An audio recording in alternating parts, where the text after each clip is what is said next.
ನೀವೀಗ ಕೇಳುತ್ತಿದ್ದೀರಾ ಮಾಹಿತಿ ಖಜಾನೆಯ ಕಾರ್ಯಕ್ರಮಗಳನ್ನು.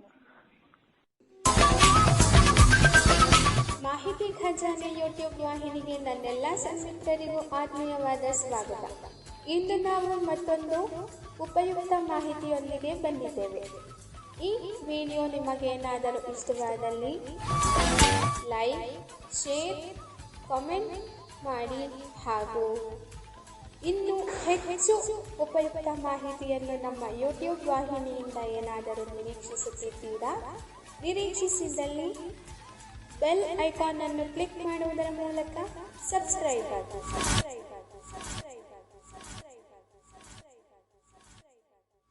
ನುಡಿ ಬೆಳಗು ಇಂಥವರು ಈಗಲೂ ಇರಬಹುದಾ? ಮೈಸೂರು ವಿಶ್ವವಿದ್ಯಾನಿಲಯದ ಮೊದಲನೆಯ ಕನ್ನಡ ಪ್ರೊಫೆಸರ್ ಶ್ರೀ ಟಿ.ಎಸ್. ವೆಂಕಣ್ಣಯ್ಯ ಅಷ್ಟು ಹೇಳಿದರೆ ಸಾಲದು. ಅವರು ಕುವೆಂಪು ಅವರ ಗುರುಗಳು. ನಾನು ದೇವರನ್ನು ನೋಡಿಲ್ಲ, ನೋಡಿರುವುದು ವೆಂಕಣ್ಣಯ್ಯನವರನ್ನು ಮಾತ್ರ ಅಂದಿದ್ದಾರೆ ಕುವೆಂಪು.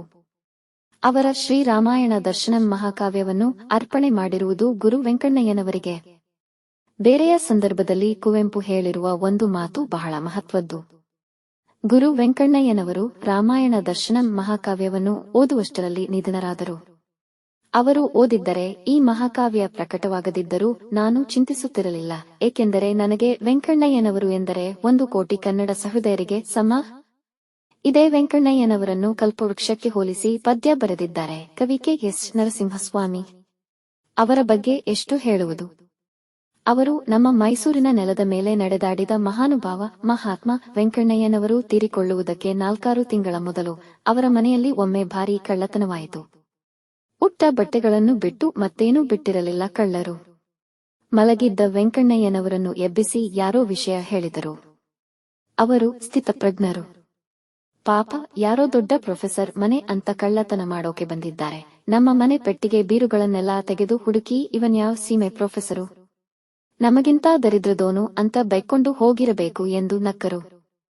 ದೇವರ ಬೆಳ್ಳಿ ಪ್ರತಿಮೆಗಳನ್ನು ಕದ್ಕೊಂಡು ಹೋಗಿದ್ದಾರೆ ಅಂತ ಯಾರೋ ಹೇಳಿದಾಗ, ದೇವರು ಬೆಳ್ಳಿ ಬಂಗಾರದಲ್ಲಿ ಕಾಣಿಸಿಕೊಂಡರೆ ಅವನಿಗೆ ಇದೇ ಗತಿ ಅಂದು ಮತ್ತೆ ನಕ್ಕರು. ನೀವು ಊಟ ಮಾಡುತ್ತಿದ್ದ ಬೆಳ್ಳಿ ತಟ್ಟೆಯನ್ನು ಕದ್ದಿದ್ದಾರೆ ಪಾಪಿಗಳು ಅಂತ ಯಾರೋ ಅಂದರು. ನಾನು ಅಲ್ಯೂಮಿನಿಯಂ ತಟ್ಟೆಯಲ್ಲಿಯೇ ಊಟ ಮಾಡ್ತೀನಿ ಅಂದಿದ್ದೆ. ಆದರೆ ಮನೆಯವರು ನನಗೆ ಅಂತ ಬೆಳ್ಳಿ ತಟ್ಟೆ ಇಟ್ಟಿದ್ದರು. ಈಗ ಒಳ್ಳೆಯದೇ ಆಯಿತು. ಅಲ್ಯೂಮಿನಿಯಂ ತಟ್ಟೆಯಲ್ಲಿ ತಿಂದರೆ ಊಟದ ರುಚಿಯೇನೂ ವ್ಯತ್ಯಾಸವಾಗೋದಿಲ್ಲ ಅಂದರು. ಅದೇ ದಿನ ಅವರ ಮಗನ ಹುಟ್ಟಿದ ಹಬ್ಬ ಬೇರೆ. ವೆಂಕಣ್ಣಯ್ಯನವರು ಅವರ ಮನೆಯ ಕಳ್ಳತನದ ಬಗ್ಗೆ ತಲೆಯನ್ನೇ ಕೆಡಿಸಿಕೊಳ್ಳದೆ ಮನೆಗೆ ಬಂದವರಿಗೆಲ್ಲ ಹೋಳಿಗೆ ಪಾಯಸದ ಊಟ ಹಾಕಿಸಿದರು. ಇದು ಅವರು ಬದುಕಿದ ಪರಿ. ಇಂಥ ಪುಣ್ಯಾತ್ಮರು ಈಗ ನಾವಿರುವ ಊರಿನಲ್ಲೇ ಇದ್ದರು. ಇಂಥವರು ಈಗಲೂ ಇರಬಹುದಾ?